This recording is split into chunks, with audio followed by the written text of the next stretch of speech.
Hello friends, എല്ലാവർക്കും Sheeja's cooking ഡയറിയിലേക്ക് സ്വാഗതം. ഇന്ന് നമ്മൾക്കൊരു സ്പെഷ്യൽ റൈസ് എങ്ങനെ ഉണ്ടാക്കിയെടുക്കാമെന്ന് നോക്കാം. ഇത് സ്പെഷ്യൽ റൈസ് എന്ന് പറയാൻ കാരണം ഇതിപ്പോൾ നിങ്ങൾക്ക് കാണുമ്പോഴേ ബിരിയാണി പോലെയൊക്കെ തോന്നും, പക്ഷേ ഇത് ബിരിയാണിയൊന്നുമല്ല. ബിരിയാണീൻ്റെ ആ ഒരു ടേസ്റ്റോ അല്ലെങ്കിൽ അതുണ്ടാക്കുന്ന രീതിയോ ഒന്നുമല്ല ഞാനിവിടെ ചെയ്തത്. നിങ്ങൾക്ക് വീഡിയോ കണ്ടാൽ മനസ്സിലാവും. അതുകൂടാണ്ട് നമ്മളിപ്പോൾ എല്ലാ ദിവസവും നമ്മൾ കുക്ക് ചെയ്യുമ്പോഴും നമുക്ക് ചിലപ്പോൾ മടുപ്പ് പിടിക്കും, അല്ലെങ്കിൽ ഒരേ ഐറ്റം കഴിക്കുമ്പോഴും മടുപ്പ് പിടിക്കും. അപ്പോൾ ആ ദിവസങ്ങളിൽ ഒരു വ്യത്യസ്തമായിട്ട് എന്താ കഴിക്കണം തോന്നുന്ന സമയത്ത് ചെയ്തെടുക്കാൻ പറ്റുന്ന നല്ലൊരു ഐറ്റമാണ്. ഇതിപ്പോൾ നമ്മൾ ബിരിയാണി കഴിക്കുമ്പോൾ നമുക്ക് അത്രത്തോളം ഇതിൻ്റെ ഒരു ടേസ്റ്റ് ഇഷ്ടപ്പെടുന്നു, അതേ അളവിൽ തന്നെ നമ്മൾക്ക് ഈ ഒരു ടേസ്റ്റും ഇഷ്ടപ്പെടും. അതുകൂടാണ്ട് ഇതിപ്പം ബാച്ചിലേഴ്സിനായാലും കുക്കിംഗ് പഠിക്കുന്ന കുട്ടികൾക്കൊക്കെ പെട്ടെന്ന് ഉണ്ടാക്കിയെടുക്കാൻ പറ്റും. ഞാൻ ഇന്നിവിടെ കാണിച്ചത് ചിക്കൻ ഉപയോഗിച്ചിട്ടാണ്. നിങ്ങൾക്ക് ഇഷ്ടമില്ല മീറ്റോ വെജിറ്റബിൾസോ ഉപയോഗിച്ചിട്ടും ചെയ്തെടുക്കാം. അപ്പോൾ നിങ്ങൾ വീഡിയോ കണ്ടു നോക്കൂ. അപ്പോൾ ഈ റൈസ് ഉണ്ടാക്കാൻ വേണ്ടിയിട്ട് ഞാനിവിടെ എടുത്തത് 1/2 കിലോ ചിക്കനാണ്. ചിക്കൻ ഉപയോഗിച്ചിട്ടാണ് ഞാനിത് ചെയ്യുന്നത്. നിങ്ങൾക്ക് ചിക്കന് പകരം ഏത് മീറ്റ് ഉപയോഗിച്ചിട്ടും ചെയ്യാം. 1/2 കിലോ ചിക്കന് ഞാനിവിടെ 300 ഗ്രാം റൈസ്, ബാസ്മതി റൈസ് എടുത്തിന്. നമ്മളെപ്പോഴും ശ്രദ്ധിക്കേണ്ടത് കൂടുതൽ ചിക്കൻ അല്ലെങ്കിൽ ഏത് മീറ്റാണ് ഉപയോഗിക്കുന്നത് ആ മീറ്റ് കൂടുതൽ എടുക്കണം, റൈസ് കുറവെടുക്കണം, ഇല്ലെങ്കിൽ അതിനൊരു ഫ്ലേവർ കിട്ടൂല. അപ്പോൾ ഞാനിവിടെ എടുത്ത അരി ഈ ബാസ്മതി റൈസ് എന്ന് പറഞ്ഞാൽ ഇന്ത്യ ഗേറ്റിന്റെ ബാസ്മതി റൈസ്. ഇത് നല്ല ക്വാളിറ്റി ആയിട്ടുള്ള നല്ലൊരു റൈസാണ്. നമ്മളിത് സോക്ക് ചെയ്ത് വെച്ച് കഴിഞ്ഞാൽ നന്നായിട്ട് കുക്ക് ചെയ്താൽ നന്നായിട്ട് വരും. അപ്പോൾ ഇതാണ് എടുത്തിട്ടുള്ളത്. നിങ്ങൾ ഈ റൈസ് തന്നെ എടുക്കണം എന്നില്ല, ഞാനത് ജസ്റ്റ് അതിൻ്റെ റിവ്യൂ പോലെ പറഞ്ഞു എന്ന് മാത്രമേ ഉള്ളൂ. നല്ലൊരു റൈസ് ആയതുകൊണ്ട് പറഞ്ഞു എന്ന് മാത്രമേ ഉള്ളൂ. അപ്പോൾ നിങ്ങളുടെ കയ്യിൽ ഏത് റൈസാണ് ഇല്ലതെങ്കിൽ അത് ഉപയോഗിച്ചിട്ട് ചെയ്യാം. ഇല്ല നിങ്ങളുടെ കയ്യിൽ ബാസ്മതി റൈസ് ഇല്ല, ജീരകശാല റൈസ് ആണെങ്കിൽ അത് ഉപയോഗിച്ചിട്ടും ചെയ്യാം. പക്ഷെ അതിൻ്റെ വെള്ളത്തിൻ്റെ അളവൊന്ന് അഡ്ജസ്റ്റ് ചെയ്താൽ മാത്രം മതി. ഒന്നിച്ച് ഞാനിവിടെ എടുത്തത് 10 അല്ലി വെളുത്തുള്ളി എടുത്തിട്ടുണ്ട്, ഒരു കുറച്ച് വലിയ കഷ്ണം തന്നെ ഇഞ്ചി, ഒരു തക്കാളി, 2 സവാള എടുത്തിട്ടുണ്ട്, മീഡിയം സൈസ് സവാളയാണ്. അതുപോലെ തന്നെ 5 പച്ചമുളക്. പച്ചമുളക് നിങ്ങൾ എരിവിനനുസരിച്ച് മാറ്റം വരുത്താം, പക്ഷെ ഇത് കുറച്ച് സ്പൈസി ആയിട്ടുണ്ടാകുമ്പോഴാണ് കൂടുതൽ ടേസ്റ്റ്. അതുകൂടാണ് ഞാൻ ഇതിന് മെയിനായിട്ട് ചേർക്കുന്നത് കറിവേപ്പിലയാണ്. നമ്മുടെ വീട്ടിലെല്ലാം കറിവേപ്പില എപ്പോഴും ഉണ്ടാവുമല്ലോ. ചിലപ്പോൾ പുതിന മല്ലിയിലെല്ലാം നമ്മൾക്ക് വീട്ടിൽ അത്ര സ്റ്റോർ ചെയ്ത് വെക്കൂല. അപ്പോൾ കറിവേപ്പില ഉപയോഗിച്ചിട്ട് ചെയ്യുന്ന രീതിയാണ്. പിന്നെ പുതിനയും മല്ലിയിലും ഉണ്ടെങ്കിൽ മാത്രം ചേർത്ത് കൊടുക്കാം, ഞാനത് ചേർക്കുന്നില്ല. അപ്പോൾ നമ്മൾക്ക് ഇതുണ്ട്. ഈ റൈസ് ഉണ്ടാക്കുന്നതിന് മുമ്പേ ഫസ്റ്റ് ചെയ്യേണ്ടത് നമ്മൾ എടുത്തു വെച്ച റൈസ് ഒന്ന് കുതിർത്തെടുക്കണം. ഞാൻ ഇത് 1/2 മണിക്കൂർ മുമ്പേ സോക്ക് ചെയ്യാൻ വെച്ചതാണ്. അങ്ങനെ വെച്ച് കഴിഞ്ഞാലാണ് റൈസ് നന്നായിട്ട് വരുക. ഇത് മാറ്റി വെക്കാം. ഞാൻ ഇപ്പോൾ റൈസ് ഇത് മാറ്റി വെച്ചിട്ടുണ്ട്. അടുത്തത് നമ്മളിവിടെ ചിക്കൻ എടുത്തത് ലൈറ്റായിട്ടൊന്ന് മാരിനേറ്റ് ചെയ്തെടുക്കണം. അത് ലൈറ്റായിട്ടൊന്ന് മസാല പിടിക്കാൻ വേണ്ടിയിട്ട് മാത്രമാണ്. അങ്ങനെ ചെയ്തിട്ടില്ലെങ്കിൽ കുഴപ്പമില്ല, ഡയറക്റ്റായിട്ട് നിങ്ങൾക്ക് കുക്ക് ചെയ്തെടുക്കാം. പക്ഷെ ഞാനിപ്പോൾ ലൈറ്റായിട്ടൊന്ന് മാരിനേറ്റ് ചെയ്തെടുക്കുന്നുണ്ട്. അപ്പോൾ അതിന് വേണ്ടിയിട്ട് ഞാനിവിടെ ഫസ്റ്റ് ഇതിലേക്ക് കുറച്ച് ഉപ്പ് ചേർത്ത് കൊടുക്കുന്നുണ്ട്. കൂടുതൽ വേണ്ട, കുറച്ച് ചേർത്ത് കൊടുത്താൽ മതി. നമ്മൾ മസാലയിൽ വീണ്ടും ഉപ്പ് ചേർക്കുന്നുണ്ട്. അപ്പോൾ ശ്രദ്ധിച്ചിട്ട് 1/4 ടീസ്പൂണിൽ പകുതിയായിട്ട് മഞ്ഞൾപ്പൊടി ചേർത്ത് കൊടുക്കുന്നുണ്ട്. ഒരു 1/2 teaspoon chilli powder, 1/4 teaspoon garam masala. ഇതിലേക്ക് 1 ടേബിൾ സ്പൂൺ തൈര് കൂടെ ചേർക്കുന്നുണ്ട്.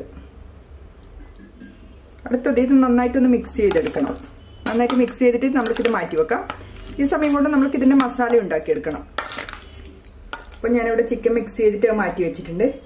ഈ അടുത്തത് നമ്മൾ ചെയ്യേണ്ടത് നമ്മൾ എടുത്തു വെച്ച ബാക്കി ഇൻഗ്രീഡിയൻസ് എല്ലാം ഒന്ന് അരച്ചെടുക്കണം. ഞാനിവിടെ സവാള, തക്കാളി എല്ലാം ഒന്നിച്ച് തന്നെ അരച്ചെടുക്കുന്നതാണ്. ഒന്ന് വേറെ വേറെ അല്ല, എല്ലാം ഒന്നിച്ച് തന്നെ നന്നായിട്ടൊന്ന് അരച്ചെടുക്കണം. അപ്പം ഞാനിവിടെ ഇൻഗ്രീഡിയൻസ് എല്ലാം മുറിച്ചെടുത്തിട്ടുണ്ട്. ഇതിപ്പോൾ ഞാൻ വലിയ പീസ് അതുപോലെ തന്നെയാണ് മുറിച്ചെടുത്തിന്. മിക്സിയിൽ ഒന്ന് അരച്ചെടുക്കാൻ വേണ്ടിയിട്ടാണ്. അപ്പം ഞാനിതൊരു ജാറിലേക്ക് മാറ്റാം.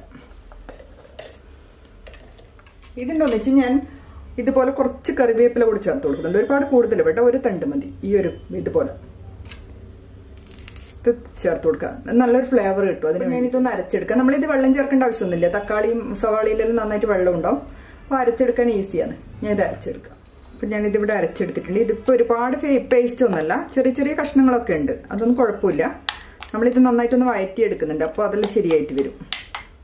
അതുകൂടാണ്ട് ഞാൻ സവാള 2 എടുത്തതിൽ ഫുള്ളായിട്ട് ഞാൻ ഇതിൽ ചേർത്തിട്ടില്ല. ഇതിൻ്റെ പകുതി ഭാഗം ഞാനിവിടെ മാറ്റിയിട്ടുണ്ട്. ഇത് നമ്മളൊന്ന് സ്ലൈസ് ചെയ്തെടുത്തിട്ട് ഫ്രൈ ചെയ്തെടുക്കാൻ വേണ്ടിയിട്ടാണ്. അപ്പോൾ ഇത് ഞാൻ ചെറുതായിട്ട് മുറിച്ചെടുക്കാം. അപ്പോൾ ഞാനിവിടെ പകുതി സവാള ഇതുപോലെ മുറിച്ചെടുത്തിട്ടുണ്ട്. ഇത് മാറ്റി വെക്കാം. അപ്പോൾ നമുക്ക് മസാല ഉണ്ടാക്കാം. അതിന് വേണ്ടിയിട്ട് ഞാനിവിടെ കുക്കർ എടുത്തിന്. കുക്കറിലേക്ക് ഞാനിവിടെ 1 ടേബിൾ സ്പൂൺ നെയ്യും 2 ടേബിൾ സ്പൂൺ ഓയിലുമാണ് ഉപയോഗിക്കുന്നത്. നിങ്ങൾക്ക് ഫുള്ളായിട്ട് നെയ്യിൽ ചെയ്യണമെങ്കിൽ നെയ്യിൽ തന്നെ ചെയ്തെടുക്കാം, ഇല്ലെങ്കിൽ ഓയിലിൽ ചെയ്യണമെങ്കിൽ അതുപോലെയും ചെയ്തെടുക്കാം. അതുകൂടാണ്ട് നിങ്ങൾക്കിപ്പോൾ ഓയിൽ ഇഷ്ടമില്ലെങ്കിൽ വെളിച്ചെണ്ണയിലും ചെയ്തെടുക്കാം, കുഴപ്പമൊന്നുമില്ല. ഇത് ടോട്ടലായിട്ട് ഇപ്പോൾ 3 ടേബിൾ സ്പൂണാണ് ഞാൻ ഇതിൽ ഓയിൽ ഉപയോഗിച്ചിട്ട്. 2 ടേബിൾ സ്പൂൺ ഓയിലും 1 ടേബിൾ സ്പൂൺ നെയ്യും. അതിനുശേഷം ഞാൻ ഇതിലേക്ക് കുറച്ച് പെരിഞ്ചീരകം ഇടുന്നുണ്ട്. ഒരു 1/4 ടീസ്പൂണിൽ പകുതി മാത്രമേ വേണ്ടൂ, കുറച്ച് മതി. നമ്മൾ ബിരിയാണിക്ക് ചേർക്കുന്ന മാതിരി കൂടുതൽ ചേർക്കണ്ട. ഇതിട്ട് ഒന്നിച്ച് 2 ഏലക്കായ്, ഇതിൻ്റെ ഒന്നിച്ച് തന്നെ ഒരു കഷ്ണം ഇതുപോലെ കറുകപ്പട്ട, അതുപോലെ ഒരു ബേ ലീഫ് ചേർത്ത് അതിനൊന്നിച്ച് 2-3 ഗ്രാമ്പ് കൂടാം. കൂടുതൽ വേണ്ട, വളരെ കുറച്ച് മാത്രം ചേർക്കണം, ഇല്ലെങ്കിൽ അതിന്റെ ഒരു ഫ്ലേവർ ഒരുപാട് മുന്നിട്ട് നിൽക്കുക. അപ്പൊ നമ്മൾക്കിപ്പോൾ ബിരിയാണി ഒക്കെ കഴിക്കുന്ന ആ ഒരു ഫീലാണ് കിട്ടുക. അത് ഒഴിവാക്കാൻ വേണ്ടിയിട്ടാണ് കൂടുതൽ ചേർക്കേണ്ടത്. അതുപോലെ തന്നെ നിങ്ങളിപ്പോൾ കയ്യിലിപ്പോൾ ഹോൾ സ്പൈസസ് അങ്ങനെ കൂടുതൽ ഇല്ലെങ്കിലും ഇല്ല സ്പൈസസ് ഉപയോഗിച്ചാൽ മതി.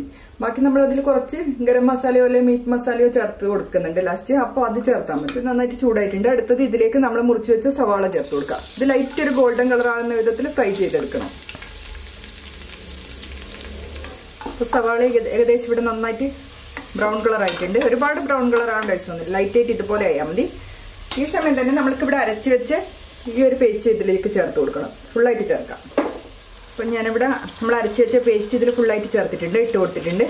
അതിനുശേഷം നമ്മളിത് നന്നായിട്ട് ഒന്ന് വഴറ്റിയെടുക്കണം. വഴറ്റിയെടുക്കുക എന്ന് പറഞ്ഞാൽ ഇതിൻ്റെ പച്ച ടേസ്റ്റ് നന്നായിട്ട് പോയി കിട്ടുന്ന വിധത്തിൽ തന്നെ വഴറ്റിയെടുക്കണം.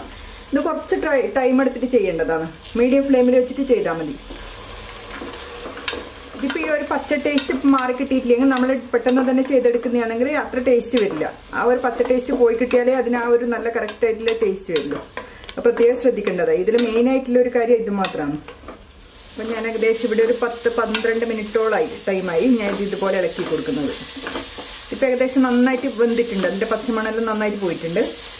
അതിനുശേഷം നമ്മൾക്കിതിൽ മസാലപ്പൊടികൾ ചേർത്ത് കൊടുക്കണം. ഇതിലേക്ക് കുറച്ച് മഞ്ഞൾപ്പൊടി, ഒരു കളറിന് മാത്രം വേണ്ടിയിട്ടാണ്. നമ്മൾ ഓൾറെഡി ചിക്കൻ്റെ ഇതെല്ലാം ചേർത്ത് കൊടുത്തിനെ, അതുകൊണ്ട് കുറച്ച് മാത്രം ചേർത്താൽ മതി. 1/2 ടീസ്പൂൺ ചില്ലി പൗഡറാണ്. നിങ്ങൾ ചില്ലി പൗഡർ ചേർക്കുന്നുണ്ടെങ്കിൽ കുറച്ച് കൂടുതൽ ചേർക്കാം. നിങ്ങൾക്ക് എരിവിനനുസരിച്ചിട്ട് അത് മാറ്റം വരുത്തി കൊടുക്കുന്നതിന് കുഴപ്പമൊന്നുമില്ല. ഇതെന്താണെന്ന് വെച്ചാൽ ഞാൻ വീണ്ടും 1/2 ടീസ്പൂൺ ഗരം മസാല ചേർക്കുന്നുണ്ട്. നമ്മൾ ചിക്കൻ്റെ ഇതെല്ലാം ചേർത്തിന്, അതുകൊണ്ട് നോക്കിയിട്ട് വളരെ കുറച്ച് മാത്രം ചേർത്ത് കൊടുക്കണം. നമ്മൾ ഗരം മസാലയെല്ലാം കൂടുതൽ ചേർത്താൽ അതിൻ്റെ ഒരു ഫ്ലേവർ ഒരുപാട് കൂടുതലായിട്ട് തോന്നും. അതുകൊണ്ട് വളരെ കുറച്ച് മാത്രം ചേർത്ത് കൊടുത്താൽ മതി. അതുകൂടാതെ നമ്മൾ ഇതിൽ ഹോൾ സ്പൈസസ് ഫസ്റ്റ് തന്നെ ചേർത്ത് കൊടുത്തിട്ടുണ്ട്. അപ്പോൾ അതിൻ്റെ ഫ്ലേവറും എല്ലാം വരും നന്നായിട്ട്. അപ്പോൾ അത് നോക്കിയിട്ടെല്ലാം ചേർക്കണം. അപ്പോൾ ഇതിൽ ചേർത്തതിന് ശേഷം നന്നായിട്ട് ഇതുപോലെ തന്നെ നന്നായിട്ട് ഒന്നുകൂടെ വഴറ്റിയെടുക്കണം. ഒരു 1-2 മിനിറ്റ് നന്നായിട്ടൊന്ന് വഴറ്റിയെടുക്കാം. നമ്മൾ ഈ ചേർത്ത മസാലപ്പൊടിക്ക് ഒരു പച്ച ടേസ്റ്റ് ഒക്കെ ഉണ്ടാവും. അതൊക്കെ ഒന്ന് മാറിക്കിട്ടാൻ വേണ്ടിയിട്ട് അങ്ങനെ ചെയ്യുന്നത്. അപ്പോൾ ഇത് റെഡി ആയിട്ടുണ്ട്. അതിനുശേഷം നമ്മളിവിടെ മാരിനേറ്റ് ചെയ്ത് വെച്ച് ചിക്കൻ ചേർത്ത് കൊടുക്കണം. നന്നായിട്ടൊന്ന് മിക്സ് ചെയ്തെടുക്കാം.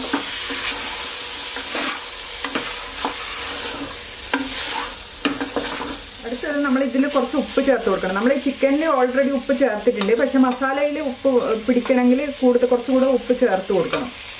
അപ്പം ഞാനിവിടെ കുറച്ച് ഉപ്പ് ചേർത്ത് കൊടുക്കാം. വേണമെങ്കിൽ പിന്നെ നമ്മൾ റൈസ് ചേർക്കുമ്പോൾ ചേർത്ത് കൊടുത്താൽ മതി.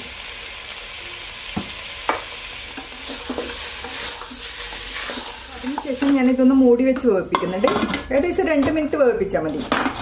ലോ ഫ്ലെയിമിൽ വെച്ചിട്ട് അതിൻ്റെ വിസിലിട്ടിട്ട് തന്നെ ഒരു 2 മിനിറ്റ് വേവിപ്പിക്കാം. അതായത് ഒരുപാട് ഇത് വെന്ത് വരണം എന്നൊന്നും ആവശ്യമില്ല. ഇതിൻ്റെ പകുതി കുക്കായാൽ മതി. ബാക്കി നമ്മൾ റൈസ് ചേർത്തിട്ട് കുക്ക് ചെയ്യുന്നുണ്ട്. അപ്പോൾ ഏകദേശം ഇത് 2 മിനിറ്റ് ആയിട്ടുണ്ട്. ഇത് റെഡി ആയിട്ടുണ്ട്. ഞാൻ ഇത് ഓപ്പൺ ചെയ്യാം.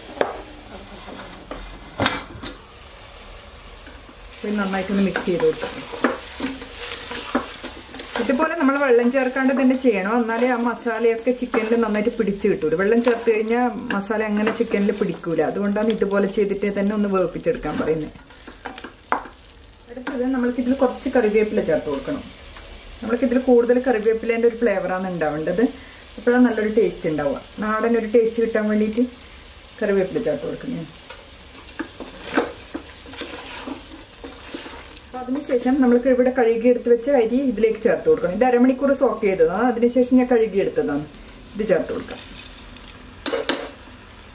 അരി ചേർത്തിട്ട് ഒന്ന് മിക്സ് ചെയ്തെടുക്കാം. ഒരുപാട് നമ്മൾ കിള്ളി അതുപോലെ മിക്സ് ചെയ്യാൻ പാടില്ല. അരിയെല്ലാം പൊട്ടിപ്പോവും. നമ്മളിത് സോക്ക് ചെയ്തെടുത്തിയാണ്. അപ്പോൾ അത് പ്രത്യേകം ശ്രദ്ധിക്കണം. അടുത്തത് ഞാൻ ഇതിലേക്ക് വെള്ളം ചേർത്ത് കൊടുക്കുന്നുണ്ട്. ഇത് ഞാൻ തിളപ്പിച്ച് വെച്ച വെള്ളമാണ്. നന്നായിട്ട് തണുത്തിന് ആ ഒരു വെള്ളം ചേർക്കുന്നത്. ഞാനിതിപ്പോൾ വെള്ളത്തിൻ്റെ അളവ് എന്ന് പറയാൻ ഞാൻ 1 ഗ്ലാസ് അരിയാണ് എടുത്തത്. 300 ഗ്രാം എന്ന് പറഞ്ഞാൽ ഒരു വലിയ ഗ്ലാസ്സിൽ നിറച്ചു എടുത്തിന്. അതിലേക്ക് 1 ഗ്ലാസ്സിന് അതേ സെയിം ഗ്ലാസിൻ്റെ അളവിൽ 2 ഗ്ലാസ് വെള്ളം ചേർക്കുന്നുണ്ട്. നമ്മൾ ഇപ്പോൾ ഞാൻ ഇവിടെ ഉപയോഗിക്കുന്ന അരിക്ക് ഇതിന് 2 ഗ്ലാസ് തന്നെ വെള്ളം വേണം. അതിൻ്റെ ഇരട്ടി വെള്ളം തന്നെ വേണം. പക്ഷെ ഓരോ അരിയിലും വ്യത്യാസം ഉണ്ടാവും. അത് നിങ്ങൾ നോക്കിയിട്ട് ചേർത്ത് കൊടുക്കണം. ഇപ്പോൾ ചേർത്ത് കൊടുക്കേണ്ടത് വീണ്ടും ഒന്ന് നന്നായിട്ട് മിക്സ് ചെയ്ത് കൊടുക്കാം. നമ്മൾ ഈ ഒരു റൈസ് ഐറ്റം എന്ന് പറഞ്ഞാൽ വളരെ പെട്ടെന്ന് തന്നെ ഉണ്ടാക്കിയെടുക്കാൻ പറ്റും. നമ്മളിപ്പം ഇൻഗ്രീഡിയൻസ് എല്ലാം റെഡിയാക്കി കഴിഞ്ഞാൽ ഒരു 10 മിനിറ്റിൻ്റെ ഉള്ളിൽ തന്നെ റെഡിയാക്കി എടുക്കാൻ പറ്റുന്ന ഒരു ഐറ്റമാണ്. നമ്മൾ നോർമലായിട്ട് വീട്ടിൽ ലഞ്ച് ടൈമിൽ ചോറും കറിയൊക്കെ ഉണ്ടാക്കുമ്പോൾ ഒരുപാട് ടൈം എടുക്കും. അതിൽ നിന്നൊരു വ്യത്യാസം നമുക്ക് ചില ദിവസങ്ങൾ വ്യത്യാസമായിട്ടെല്ലാം കഴിക്കണമെന്നോ അല്ലെങ്കിൽ ഒരുപാട് മടിയില്ല ദിവസങ്ങളിലെല്ലാം ചെയ്തെടുക്കാൻ പറ്റിയ നല്ലൊരു ഐറ്റം തന്നെയാണ്. ഇതിലേക്ക് ഇതിന് ആവശ്യത്തിന് ഉപ്പ് ചേർത്ത് കൊടുക്കണം. ഞാൻ ഇതിൽ കുറച്ച് ഉപ്പ് ഞാൻ ടേസ്റ്റ് ചെയ്തതാണ്, പക്ഷെ ഉപ്പിന്റെ അളവ് കുറവുണ്ട്. അതിപ്പോൾ കുറച്ച് ഞാൻ ചേർത്ത് കൊടുക്കുന്നു. നമ്മൾ റൈസും ചേർത്തതല്ലേ, അപ്പോൾ എല്ലാത്തിനും വേണ്ട അളവിൽ തന്നെ ഉപ്പ് ചേർത്ത് കൊടുക്കണം.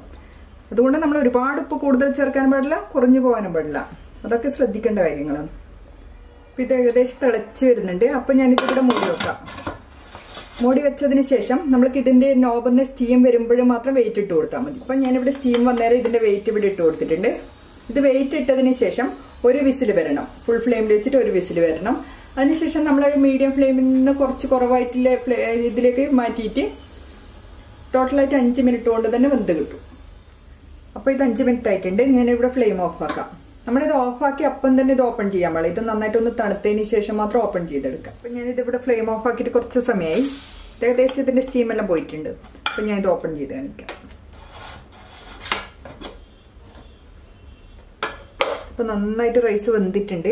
പക്ഷെ നമ്മളിവിടെ ശ്രദ്ധിക്കണം, നമ്മളിതിപ്പോൾ ഓപ്പൺ ചെയ്ത പാടെ തന്നെ ഒരു സ്പൂൺ വെച്ചിട്ട് കിള്ളി അതുപോലെ ചെയ്യാൻ പാടില്ല. ഇത് ഒന്നുകൂടെ തണുക്കണം. അപ്പോഴാണ് നമ്മൾ ഓരോ റൈസും നന്നായിട്ട് നല്ല വിട്ടിട്ട് തന്നെ കാണാനുണ്ടാവുക.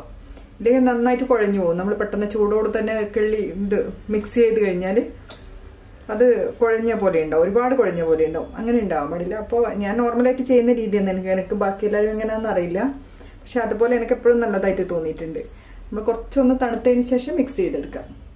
അപ്പോൾ ഇത് ഏകദേശം തണുത്തിട്ടുണ്ട്. ഞാനിതൊന്ന് മിക്സ് ചെയ്ത് കാണിക്കാം. നമ്മൾ അതുപോലെ മിക്സ് ചെയ്യുമ്പോൾ നടുക്ക് ഇതുപോലെ കുത്തി അങ്ങനെ എടുക്കാൻ പാടില്ല. ഒരു സൈഡിൽ നിന്ന് ഇതുപോലെ ഒന്ന് ഫോൾഡ് ചെയ്തെടുക്കുന്ന മാതിരി എടുത്താൽ മതി. ഇപ്പോഴും നല്ല ചൂടായിട്ട് തന്നെയല്ലത് ഇതുപോലെ. ഇപ്പൊ ഇത് റെഡി ആയിട്ടുണ്ട്. നമ്മൾക്കിതൊരു പാത്രത്തിലേക്ക് മാറ്റാം. ഇതിപ്പോ നല്ല ഒരു കറക്റ്റായിട്ട് തന്നെ വന്നിട്ടുണ്ട്. ഇതിന്റെ വേവെല്ലാം കറക്റ്റാണ്. പക്ഷെ ഇതിപ്പോ നിങ്ങൾ ഓരോ അരി എടുക്കുന്നതിൽ വ്യത്യാസം ഉണ്ടാവും. ഞാനിപ്പോൾ എടുത്ത അരി തന്നെ നിങ്ങൾ എടുക്കണം എന്ന് നിർബന്ധമില്ലല്ലോ. അപ്പൊ അരിയിൽ വ്യത്യാസമില്ലാത്തതിനനുസരിച്ച് നിങ്ങൾ ഇതിന്റെ വെള്ളത്തിന്റെ അളവ് കൂട്ടിയും കുറച്ചും ചേർക്കണം. അപ്പൊ ഞാനിവിടെ ഒരു സെർവിങ് പാത്രത്തിലേക്ക് മാറ്റിയിട്ടുണ്ട്. അതിന്റെ മേലെ നമ്മൾക്ക് കുറച്ച് മല്ലിയിലയും കറിവേപ്പിലയും ഒന്ന് ഇതുപോലെ ഇട്ട് കൊടുക്കാം. മല്ലിയില ചേർക്കണം എന്ന് നിർബന്ധമൊന്നുമില്ല, ഉണ്ടെങ്കിൽ ചേർത്ത് കൊടുക്കാം. ഇതുപോലെ ഇട്ട് കൊടുക്കാം.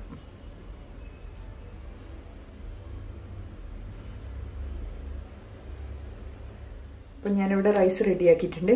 ഇത് വളരെ സിമ്പിളാണ്. വളരെ പെട്ടെന്ന് തന്നെ നമുക്ക് മടിയില്ല ദിവസം വളരെ പെട്ടെന്ന് ഉണ്ടാക്കിയെടുക്കാൻ പറ്റും. ഞാൻ നോർമലായിട്ട് ഉണ്ടാക്കുന്ന ഒരു രീതിയാണ്. ഇതിപ്പം ബിരിയാണി ആയിട്ടൊന്നും കമ്പയർ ചെയ്യാൻ പാടില്ല. പക്ഷെ നല്ല ടേസ്റ്റിയാണ്. നമ്മൾ ഇത് വെറുതെ കഴിക്കാനും നല്ലതാണ്. അല്ലെങ്കിൽ കുറച്ച് തൈര്, പപ്പടം, അച്ചാർ അതൊക്കെ കൂട്ടി കഴിക്കാനും നല്ല ടേസ്റ്റാണ്. അപ്പോൾ എല്ലാവരും ട്രൈ ചെയ്ത് നോക്കണം. Thank you.